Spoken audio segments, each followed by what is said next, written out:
Hello friends, स्वागत है आपका एक नई क्लास में। यह आपकी जो है बात की जाए तो चतुर्थ सेमेस्टर आपका जो होता है उसकी जो हम बात करेंगे। तो चतुर्थ सेमेस्टर में आप लोग जानते हैं कि सबसे पहले कोई भी चीज़ होती है तो उसका अगर जो मान लीजिए कोई समुद्र है तो उसकी गहराई है, उसकी जो है लंबाई है, ये सब चीज़ें जो है कुछ भी है तो हर एक चीज़ का एरिया नापना होता है। कोई आपको अगर जो नदी पार करनी तो उसका भी जो है आपको एरिया, गहराई, हर एक चीज़ नापनी होती है। उसी तरह से आपका जो चतुर्थ सेमेस्टर है तो फोर्थ सेमेस्टर में आपका जो है आपका सिलेबस क्या है इसको हम पहले देखते हैं, फिर हम आपके सिलेबस के अकॉर्डिंग आपको जो है क्लासेस करवाएंगे। और उससे पहले हम आपसे जो है क्षमा मांगना चाहेंगे, क्योंकि आपका जो जब एग्ज़ाम आता तभी हम आपको वीडियो प्रोवाइड करवा पाते हैं, उससे पहले हम आपको वीडियो नहीं दे पाते हैं। क्योंकि इसमें रीज़न दो हैं। एक आपका रीज़न ये भी है कि आप जब वीडियो जो है एग्ज़ाम आते हैं तभी आप जो है पढ़ने की कोशिश करते हैं, उससे पहले आप जो है ज़्यादातर इग्नोर करते हैं, ठीक है। और दूसरी चीज़ ये है कि हमें भी जो है इतना टाइम नहीं है कि हम जो है आपको ये चीज़ें दे पाते हैं, ठीक है। तो दोनों चीज़ें हैं, तो हम अपने लिए जो है आपसे जो है सॉरी बोलना चाहेंगे, क्योंकि आपको हम जो है ये एग्ज़ाम से पहले चीज़ें नहीं प्रोवाइड करवा पाते, लेकिन हम कोशिश करेंगे कि आपको एग्ज़ाम से पहले अब जो है चीज़ें मिलें, ठीक है। तो हम जो है स्टार्ट करते हैं अपना वीडियो। और अपना वीडियो स्टार्ट करने से पहले हम अपना एक चीज़ आपको और बता दें कि अब आपका जो चतुर्थ सेमेस्टर जो है ये आपका एग्ज़ाम हम आपको पूरा अच्छे से करवाएंगे। पूरे अच्छे से करवाएंगे इसका मतलब ये है कि हम आपको पूरा सिलेबस करवाएंगे। तो पूरा सिलेबस में आपको पहला चीज़ देखिए आपका सिलेबस क्या क्या है। तो ये जो पेपर आपका 5 है तो पेपर 5 आपका होता है प्रैक्टिकल, ठीक है। प्रैक्टिकल आपका पेपर 5 होता है। तो इसका जो है आपको एग्ज़ाम नहीं देना होता। एग्ज़ाम नहीं देना होता मतलब इसको आपको लिखित रूप में या फिर मौखिक रूप, ये लिखित रूप में या फिर एमसीक्यू रूप में आपको एग्ज़ाम नहीं देना होता। इसका आपका प्रैक्टिकल होगा तो आपको कॉलेज में जो है एक कॉपी मिलेगी, उस पर आपको जो है आंसर लिखने होते हैं। तो पेपर 5 का आपका जो है एग्ज़ाम से इतना कोई रिलेशन नहीं है, ठीक है। इसके नंबर आपको जो है कॉलेज की तरफ से मिलते हैं, 100 नंबर आपके होते हैं।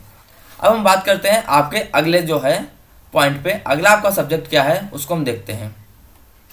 अगला आपका सब्जेक्ट है आपराधिक विधि। आपराधिक विधि आपका जो है सेकंड पेपर होता है। आपराधिक विधि आपका सेकंड पेपर होता है और इसमें आपका सिलेबस क्या है इसको हम देखते हैं। तो आपराधिक विधि की अगर बात की जाए तो दंड प्रक्रिया संहिता मतलब आपका सीआरपीसी, और सीआरपीसी का सिलेबस देखा जाए तो आपका सबसे पहले इसमें बताया गया है कि कोई भी आपका आपराधिक न्यायालय होता है तो उसको कैसे बनाया गया है, आपराधिक न्यायालय को कैसे बनाया गया है और उसकी शक्तियाँ क्या हैं, आपराधिक न्यायालय की शक्तियाँ क्या हैं और उसको कैसे बनाया गया है, ठीक है, उसका संविधान क्या है। इस चीज़ को हम आपराधिक न्यायालय में देखते हैं। उसके बाद हम देखते हैं पुलिस को इत्तला करना और उसके अन्वेषण करने की शक्ति। अन्वेषण आपका क्या होता है, इन्वेस्टिगेट होता है, ठीक है। आपको जो है कैसे जांच करती है उसकी शक्ति जो है बताई गई है तीसरे पॉइंट में। तीसरा पॉइंट मतलब ये आपका जो है एक सिलेबस का टॉपिक है, ठीक है।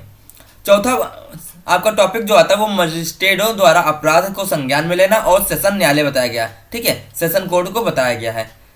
और इसमें आपका एक टॉपिक ये भी है कि मजिस्ट्रेटों से आपका परिवाद कैसे होता है और मजिस्ट्रेट के समक्ष आपकी कार्रवाई का प्रारंभ कैसे किया जाता है, इसको भी इसी सिलेबस में देखते हैं, किसमें, क्रिमिनल लॉ में, ठीक है। इसमें फिर आरोपों का प्रारूप और आरोपों का संयोजन देखते हैं। ये आपका इतना ज़्यादा इंपॉर्टेंट नहीं है, लेकिन फिर भी ये आपका काफ़ी ज़्यादा क्वेश्चन जो है यहाँ से बनते हैं। क्वेश्चन इन द सेंस कि आपका जो है मान लीजिए 10 क्वेश्चन अगर जो आने हैं तो एक क्वेश्चन यहाँ से बनता है। उसके बाद हम यहाँ पे इसी सिलेबस में विवादों का विचारण और सेशन कोर्ट में विचारण देखते हैं। इसमें ही आपका वारंट देखा जाएगा, फिर मजिस्ट्रेट द्वारा सम्मन कैसे मिलते हैं वो भी बताया जाएगा, और जमानत बंद पत्र के बारे में इसमें दिया गया है। और इसमें भरण पोषण भी दिया गया है। भरण पोषण आप लोगों ने एक जगह और देखा था, यहाँ पे हिंदू लॉ में भी भरण पोषण आपने देखा था और मुस्लिम लॉ में भी भरण पोषण देखा था, ठीक है। तो भरण पोषण भी यहाँ पे देखते हैं। आपका स्थावर संपत्ति के विवाद भी यहाँ पे देखते हैं और लोक व्यवस्था और प्रशांति बनाए रखना भी इसी में देखते हैं, किसमें, सीआरपीसी में। सीआरपीसी आपका जो है सेकंड सब्जेक्ट होता है, ठीक है, और इसका आपका यहाँ पे सिलेबस समाप्त होता है। अगला आपका सब्जेक्ट है लेबर लॉ। लेबर लॉ आपका पेपर 4 होता है और पेपर 4 जो है ये आप जो है थर्ड सेमेस्टर में भी पढ़े थे लेबर लॉ। थर्ड सेमेस्टर में बात की जाए तो उसमें अलग टॉपिक थे, इसमें अलग टॉपिक है। थर्ड सेमेस्टर में आपका जो है कर्मचारी राज्य बीमा अधिनियम नहीं था, लेकिन यहाँ पे दिया गया है, तो कर्मचारी राज्य बीमा अधिनियम पढ़ेंगे। इसमें इसका विकास कैसे हुआ, इसकी परिभाषाएं क्या हैं और रोजगार हानि लाभ क्या है, इन सब चीज़ों को इसमें पढ़ते हैं। दूसरा पॉइंट यहाँ पे न्यूनतम मजदूरी अधिनियम। न्यूनतम मजदूरी अधिनियम मतलब आप अगर जो काम करते हैं तो वहाँ पे कम से कम आपको कितनी मजदूरी मिलनी चाहिए, वो टॉपिक आपका होता है न्यूनतम मजदूरी अधिनियम में। उसके बाद मजदूरी भुगतान अधिनियम, मतलब आपने काम किया है तो काम आपने किया तो उसका पेमेंट आपका जो होता है उसके लिए अकॉर्डिंग आपका एक लॉ है, उसको यहाँ पे पढ़ते हैं मजदूरी भुगतान अधिनियम में।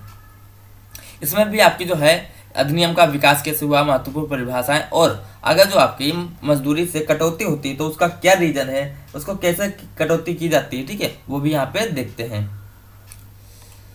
इसके बाद आपका कारखाना अधिनियम है, ठीक है, आप किसी फैक्ट्री में काम करते हैं तो कारखाना अधिनियम, और इसमें ही आपका बोनस अधिनियम मिलता है, ठीक है, बोनस अधिनियम को भी पढ़ते हैं। उसके बाद आपका कर्मचारी प्रतिकर अधिनियम, मतलब काम के बदले में आपको कोई प्रतिकर मिलता है, कंपेंसेशन, तो वहाँ पे उसका अधिनियम इसको देखते हैं इसमें, ठीक है। ये आपका जो है लेबर लॉ करता है, और लेबर लॉ भी आपका जो है पूरा जो है आपका थ्योरी बेस पे है, तो यहाँ पर आपका सेक्शन से ज़्यादा थ्योरी भी इंपॉर्टेंट यहाँ पे रखती है। अगर जो आपको थ्योरी पता होगी तो आप वहाँ पे सेक्शन लिख लेते हैं। सीआरपीसी में आपका जितना सेक्शन इंपॉर्टेंट है उतना थ्योरी नहीं इंपॉर्टेंट है, लेकिन लेबर लॉ में आपका जितना थ्योरी इंपॉर्टेंट है उतना आपका सेक्शन नहीं इंपॉर्टेंट है। अगला आपका है साक्ष्य विधि। साक्ष्य विधि जो है पेपर आपका फर्स्ट होता है।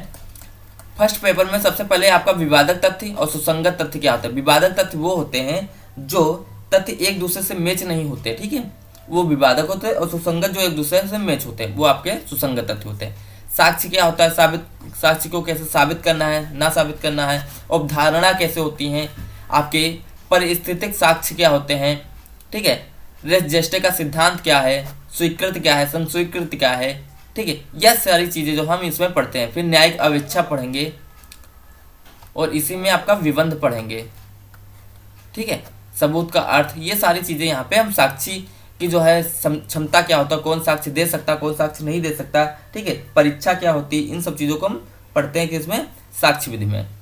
इसके बाद लास्ट आपका जो सब्जेक्ट बचता है ये आपका पेपर 3 होता है। पेपर 3 में आपका सीपीसी होता है, ठीक है, सिविल प्रोसीजर कोड, ठीक है। सिविल प्रोसीजर कोड में आपका डिक्री, आदेश, मध्यवर्ती लाभ, न्यायालय का ग्रेडेशन, ये सारी चीज़ें पढ़ते हैं। उसके बाद आपका रेस जुडिकाटा का सिद्धांत पढ़ते हैं और रेस सब जुडिस पढ़ते हैं, ठीक है, ये सारी चीज़ें पढ़ते हैं। इसके बाद इसी में आपका निर्णय डिक्री और भी आती हैं जो विस्तार रूप से बताया गया है।